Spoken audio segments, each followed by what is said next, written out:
wildflowers, wildfire. Come on, steady. There are so many questions that I'd like to ask you. I hardly even know where to begin. There was a time when science fiction didn't need a $200 million budget to blow your mind. It just needed a weird idea, a synthesizer, and the guts to go somewhere no studio would greenlight today. If you grew up haunting video stores in the 1980s, you already know what I'm talking about. You remember standing in that aisle, scanning row after row of wild, strange, sometimes disturbing VHS covers that promised you worlds your parents had no idea existed. And here's the thing. Some of those movies became legends. These are the 15 forgotten 80s sci-fi movies that Gen X needs to revisit, reclaim, and remember. And honestly, if you've seen at least 5 of these, you are a certified deep-cut veteran, and I salute you. Number 15. Space Hunter: Adventures in the Forbidden Zone, 1983. Space Hunter started its life under the title Road Gangs, then was briefly called Adventures in the Creep Zone, and it was supposed to cost about $4 million. The original director, Jean Lafleur, had previously helmed Ilsa the Tigress of Siberia, and he brought the project to Reitman, hoping to make a gritty, low-budget post-apocalyptic adventure. And here's the thing. Lafleur lasted exactly 2 weeks on set before Reitman fired him because virtually none of the footage was usable. Behind the scenes, television veteran Lamont Johnson was brought in to salvage the production, and he immediately ordered the sets and costumes redesigned and brought in new writers to soften Lafleur's darker vision. That alone would have been enough chaos for any film. But then Reitman made a fateful decision. Riding the wave of the early 80s 3D revival sparked by Friday the 13th Part 3, he decided, mid-pre-production, to convert Space Hunter into a stereoscopic 3D feature. Specialist Ernest McNabb had to build a custom 3D camera rig from scratch, adapting a system Disney had originally designed for 65mm film down to the cheaper 35mm format. The 3D conversion ballooned the budget from $4 million to a staggering $14.4 million, and Columbia Pictures had to spend an additional $2 million shipping special projection lenses to theaters across the country. When Space Hunter opened, it earned roughly $16.5 million domestically. It needed over $40 million. It got less than half. Number 14. The Ice Pirates, 1984. This movie was never supposed to be a comedy. Originally titled The Water Planet, it was conceived as a serious, sweeping space opera with a $20 million budget at MGM. The script came from Stanford Sherman, the same writer behind the fantasy epic Krull. Initially, there were legitimate ambitions here. And then everything fell apart. Krull bombed at Columbia. MGM's own financial troubles deepened, and the studio's bankers stepped in and slapped an $8 million cap on every single production at the company. Overnight, The Water Planet went from an epic to an impossibility. And here's the thing, studio head David Begelman and producer John Foreman scrambled to save the project, bringing in director Stuart Raffel, whose low-budget thriller High Risk had impressed them both. Raffel took one look at the slashed budget and told them the only way to make this work was to completely rewrite the script as a comedy. They agreed, but the chaos was just getting started. MGM already had a television contract with actor Robert Urich, so they forced him into the lead whether the filmmakers wanted him or not. Producer Foreman was personal friends with Angelica Houston, so he insisted she get a role. One of the financiers liked football player John Matuzak, so Matuzak was cast too. The creative team had almost no control over their own movie. Then it got worse. MGM installed a new studio head, Frank Yablans. As it happened, Yablans had once made a derogatory remark about Paul Newman's wife, and producer Foreman, who was close friends with Newman, had punched him for it. When Yablans took the top job, one of his first acts was to actively sabotage the Ice Pirates out of personal spite. He pulled even more money from the production, and, according to Raffel, even cut the film's original ending, where the characters were supposed to arrive at Earth and fly over the beaches of Malibu with everyone swimming in the water. To stretch what little budget remained, the production recycled sets from Logan's Run and used stock footage from Rollerball. Raffel's team built props by pouring molds from car engine parts and gearings, creating a deliberately junky, steampunk aesthetic that was born entirely out of desperation rather than design. And yet somehow, despite all of that, the Ice Pirates grossed over $14 million against its $9 million budget. It was not a hit by any stretch, but it survived. Number 13. Solar Babies, 1986. Mel Brooks almost lost everything because of roller skating teenagers and a glowing alien orb. That is not a joke. That is the actual history of Solar Babies, a movie that started as a scrappy $5 million sci-fi adventure and spiraled into a $23 million catastrophe that left one of Hollywood's most beloved comedy legends financially ruined. The concept came from first-time writer Douglas Anthony Metrov. Metrov wrote a 32-page treatment about a group of kids he called the Little Rascals of the Future. To pitch the project, he filmed a 12-minute slideshow using random neighborhood kids acting out the parts. That scrappy little presentation somehow made its way to Mel Brooks. Brooks greenlit the film through his Brooks Films production company. The plan was to shoot in Spain to avoid union costs and keep the budget at $5 million. It was a solid plan, and it collapsed almost immediately. Unexpected heavy rains hammered the Spanish desert locations for weeks. Much of the early footage was unusable. The budget began climbing. In fact, Brooks had to fly to Spain personally, confronted the production team, and threatened mass firings. The young cast read like a who's who of future stars. Jason Patric and Jamie Gertz played love interests for the first time here. Lucas Haas, Adrian Pasdar, Peter DeLuise, and James LeGros rounded out a roster of talent that Hollywood would spend the next decade building franchises around. In the end, none of it mattered. Solar Babies opened and earned roughly $1.5 million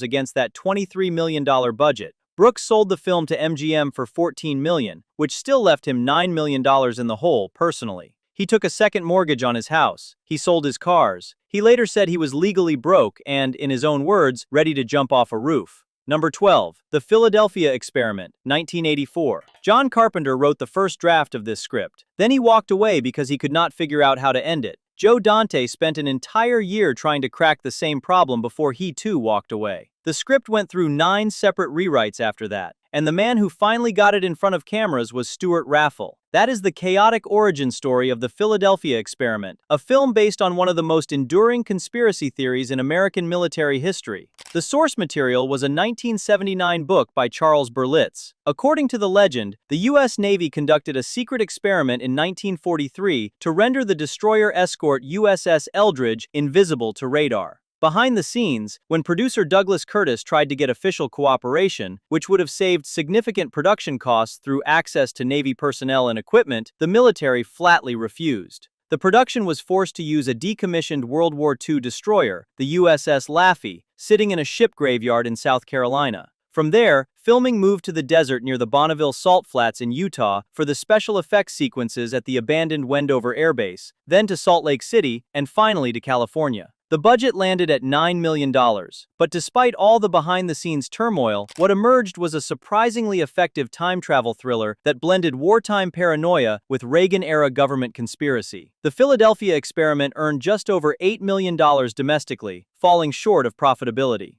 Number 11. Dreamscape, 1984. Dreamscape was independently produced, picked up by 20th Century Fox, and released on August 15, 1984, making it only the second film in history to carry the brand new PG-13 rating. Dennis Quaid plays Alex Gardner, a gifted psychic recruited by his former mentor, played by Max von Sydow, into a government program that allows people to physically enter and interact with other people's dreams. On paper, that concept alone was revolutionary, but what elevates the film is its Cold War paranoia. The script was reportedly based on a story outlined by science fiction legend Roger Zelazny, though he received no screen credit. And here's the thing. Before production, Quaid was being groomed at the time as the next Harrison Ford. And yet, despite this cast, Dreamscape opened in 9th place in a summer already dominated by Ghostbusters, Gremlins, The Karate Kid, and Purple Rain. It earned roughly $12 million against its $6 million budget, which made it technically profitable. But culturally, Dreamscape vanished. It never got the cult following it deserved. Number 10. Explorers, 1985.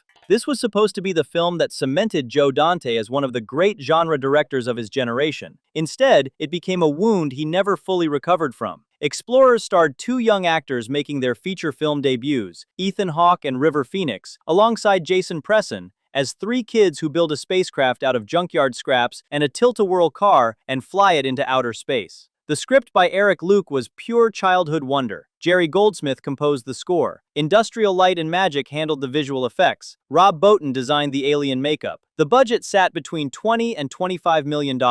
Everything was in place for a classic. Then Paramount destroyed it. After production, Dante was still deep in the editing process when the studio told him he was finished. Then the studio moved the release date up from August to July, demanding that Dante stop cutting and hand over whatever he had. Entire subplots were lost. An entire arc involving the school bullies was flushed out completely. The third act, which was supposed to give the boys a more developed and emotionally satisfying encounter with the aliens, had to be gutted and restructured on the fly because Dante simply ran out of time. What remained was a film that is magical for its first hour, and then lurches into a finale that feels rushed, chaotic, and disconnected from everything that came before. Dante himself later called it a disaster on every level. He told The Wrap that the studio ruined it by releasing it before it was finished and then refused to support it with advertising. The timing could not have been worse. Explorers opened on July 12, 1985, on 1,750 screens. Back to the Future had opened 9 days earlier and was dominating everything. The very next day, July 13th, the Live Aid concert was broadcast globally, drawing nearly 2 billion viewers across 150 countries. Explorers was invisible. It earned just under $10 million against its budget, losing Paramount a fortune. Number 9. Electric Dreams, 1984. Electric Dreams was the feature directorial debut of Steve Barron, who by 1984 was already one of the most influential music video directors in the world. He had directed Michael Jackson's Billie Jean. He had directed a-ha's Take on Me. He had directed Dire Straits' Money for Nothing. The man did not think in scenes. He thought in rhythms and images and pure pop energy. So when writer and co-producer Rusty Lemarand brought him the script, Barron took it to Virgin Films, and within 4 days they agreed to finance the movie. Behind the scenes, Branson served as executive producer. The film tells the story of Miles Harding, a nerdy San Francisco architect played by Twin Peaks star Lenny Von Dolan, who buys a personal computer to organize his life. The soundtrack was the film's secret weapon and arguably its most enduring legacy. Giorgio Moroder produced the score and assembled contributions from Culture Club, Jeff Lynne of Electric Light Orchestra, Heaven 17, and Phil Oakey of the Human League. In fact, the title track, Together in Electric Dreams, reached number 3 on the UK singles chart, stayed on the chart for 13 weeks, and became one of the defining pop songs of the decade. Regardless, the movie itself earned only $2.5 million at the box office. It was a commercial failure by every measure. Number 8. The Last Starfighter, 1984. The Last Starfighter cost $15 million, and it changed the movies forever. The premise came to screenwriter Jonathan Betuel when he watched a boy playing an arcade game while reading The Once and Future King. He wondered what would happen if a video game was a metaphorical sword in the stone, a test disguised as entertainment, and beating it was a call to something bigger. Betuel wrote 14 drafts before Castle was satisfied. The film was shot in just 38 days, mostly on night shoots in Canyon Country, California. But the real story was happening inside the computers. Behind the scenes, Digital Productions, using a Cray XMP supercomputer that cost $15 million on its own, created 27 minutes of computer-generated imagery for the film. That number sounds modest now, but in 1984 it was staggering. Only Tron had attempted anything remotely comparable, and The Last Starfighter went further by using CGI to depict objects meant to look like real physical things, rather than the stylized digital world of Tron. The spaceships were designed by Ron Cobb. Digital Productions estimated that rendering those ships on the Cray took half the time and cost 1/3 of what traditional model work would have required. The Last Starfighter opened and earned $28.7 million. Number 7. Darryl, 1985. Barrett Oliver was 12 years old and already one of the most recognizable child actors in Hollywood. He had played Bastian in The Never-Ending Story and starred in Tim Burton's original short film Frankenweenie. When he was cast as the lead in Darryl, the expectation was that this would be the film to make him a household name. Instead, it became the beginning of the end of his career. Darryl stands for Data Analyzing Robot Youth Lifeform. The film follows a seemingly normal boy who is found abandoned on a mountain road with no memory of who he is. The budget was $10 million.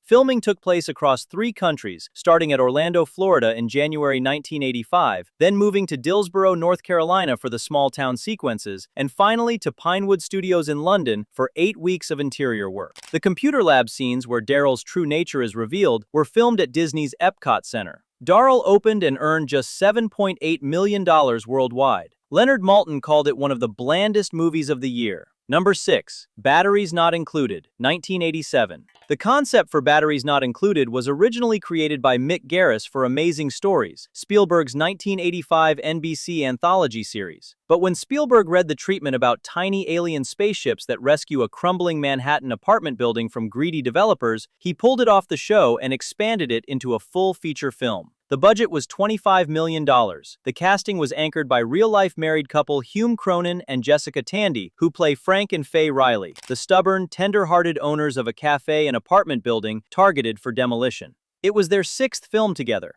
Tandy's performance as Faye, a woman slipping into dementia but still radiating warmth and faith, is quietly devastating. The supporting cast included Elizabeth Pena, Frank McRae, and Dennis Boutsikaris, each playing a tenant with their own private struggles. And here's the thing, the title itself was a stroke of marketing genius, borrowed directly from the fine print disclaimer that appeared on every toy commercial in the 1980s. The studio noted that the film would receive free promotion every time a toy ad aired the phrase on television. Batteries Not Included opened in December 1987 and grossed approximately $70 million worldwide. It was profitable, yet it vanished from the conversation almost immediately, overshadowed by the bigger Amblin properties and never given the legacy treatment it deserved. Number 5. Space Camp, 1986. Space Camp wrapped filming with full NASA cooperation, using real footage and an actual shuttle simulator at the U.S. Space Camp in Huntsville, Alabama, all backed by a budget reported as high as $25 million and a booming score from John Williams himself. Then, on January 28, 1986, the Space Shuttle Challenger exploded 74 seconds after launch, killing all 7 astronauts aboard. And the film's plot, a group of kids accidentally launched into orbit by a malfunctioning solid rocket booster, became an almost unbearable echo of a national tragedy. And here's the thing, throughout filming, NASA cooperated fully. The cast read like a roadmap of future stardom. Kate Capshaw played the astronaut instructor Andy Bergstrom. Tom Skerritt played her husband. Leah Thompson, Kelly Preston, Tate Donovan, and Larry B. Scott rounded out the teen ensemble. The movie was set for a prime summer release. Everything was in place for a major hit.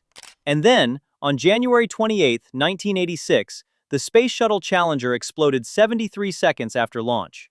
7 crew members, including schoolteacher Krista McAuliffe, were killed. The nation watched in horror. Suddenly, a light-hearted adventure about 5 kids accidentally launched into space on a shuttle was not something anyone wanted to see. Fox delayed the release from early 1986 to June, but the shadow of the Challenger disaster was inescapable. When Space Camp finally opened, it earned less than $10 million. Number 4. Starman, 1984. After The Thing was destroyed by critics and ignored by audiences, and after Christine underperformed at the box office, John Carpenter was in trouble. Hollywood was starting to question whether the man who created Halloween could still deliver a hit. So Carpenter made a decision that shocked everyone who knew his work. He made a love story. Starman was not a horror film. It was not a thriller. It was a science fiction romance about an alien who arrives on Earth in response to the golden phonographic record launched into space aboard the Voyager 2 probe in 1977. The budget was $24 million. The cast was staggering. Michael Douglas served as the producer.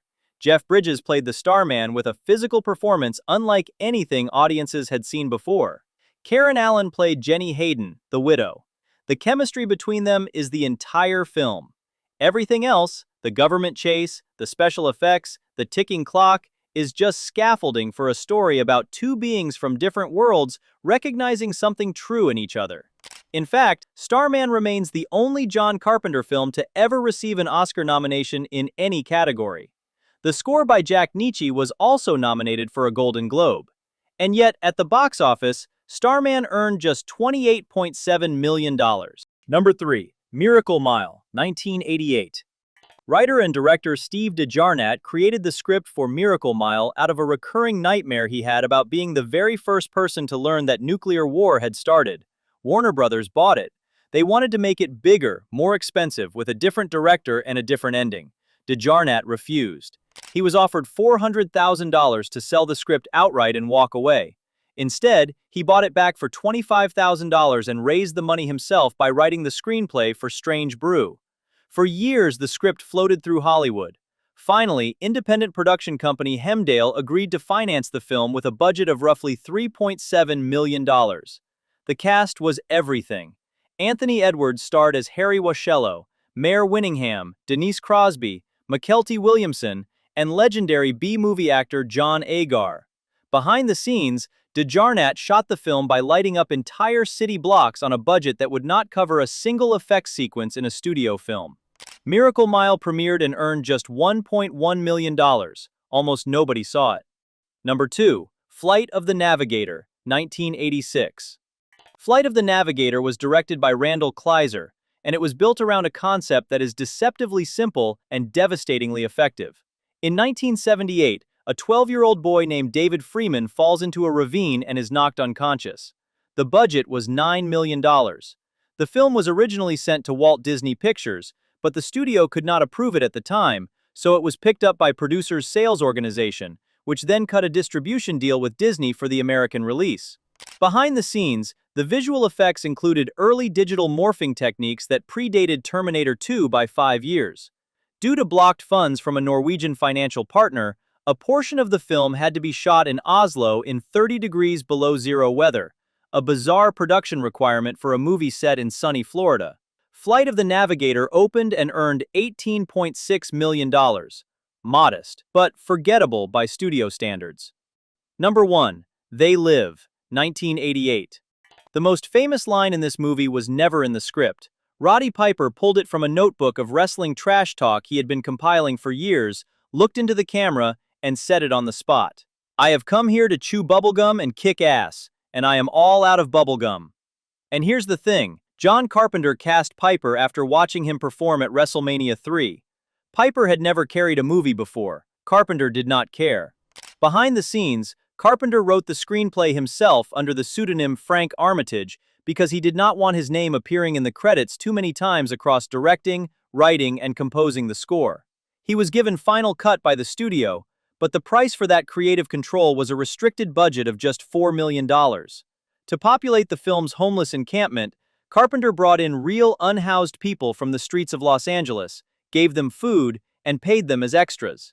Piper's co-star Keith David, who had previously worked with Carpenter on The Thing, played Frank Armitage, and the two of them improvised and choreographed a nearly 6-minute alley fight scene with stunt coordinator Jeff Imada that has become one of the most celebrated fight sequences in cinema history. The now iconic sunglasses used in the film were not custom-made. They were leftover props from Carpenter's earlier film Big Trouble in Little China, repurposed because the budget, just $4 million, left no room for anything extravagant. What that tiny budget could not buy in spectacle, Carpenter made up for in sheer physical commitment. They Live opened at number 1 at the box office. It earned $13.4 million against its $4 million budget, more than triple its cost. That is 15 films. 15 forgotten, overlooked, misunderstood, and unfairly buried pieces of science fiction that helped shape a generation. GenX did not just watch these movies, GenX lived with them. And if even one title on this list sent you reaching for your phone to track it down, then this video did exactly what it was supposed to do.